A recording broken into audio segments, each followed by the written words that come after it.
fim de 2011, a Unicamp sediou o 6º encontro Unicamp Ventures, rede de empresas filhas da universidade. O evento, que teve apoio da Agência de Inovação Inova Unicamp, contou com cerca de 200 empreendimentos. Os representantes conferiram palestras, cases de sucesso e compartilharam experiências sobre empreendedorismo, tendências de mercado e investimentos. Eu acredito muito na importância dessa criação de redes de empreendedores para alavancar o ecossistema local. Nosso grande benchmark é o Vale do Silício e lá os empreendedores estão sempre em contato, os investidores estão trocando experiência. Isso é algo que não é tão comum em Campinas ainda, mas a cada ano fica mais comum.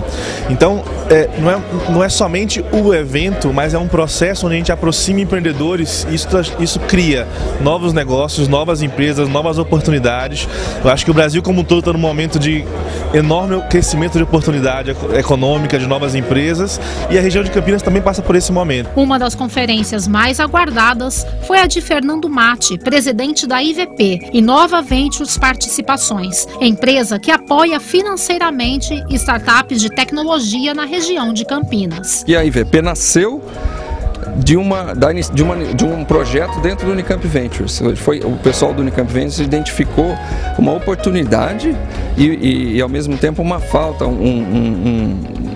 uma lacuna no ecossistema de Campinas de um agente investidor em empresas e startups.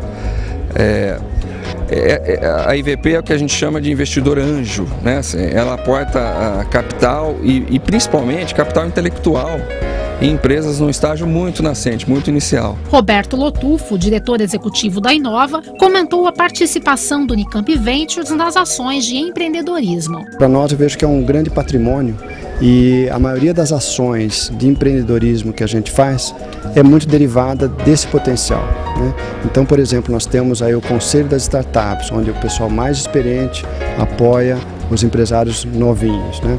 Nós tivemos o curso esse ano junto com a Endeavor de empreendedorismo. Então nós convidamos eles para ajudar a dar a aula, né, a dar o depoimento, a ensinar uma parte técnica. Nós fizemos o Desafio Unicamp esse ano. Vários deles foram mentores empresariais para ajudar nesse processo. Então eu fico muito contente de a gente estar reunindo esses empresários todos.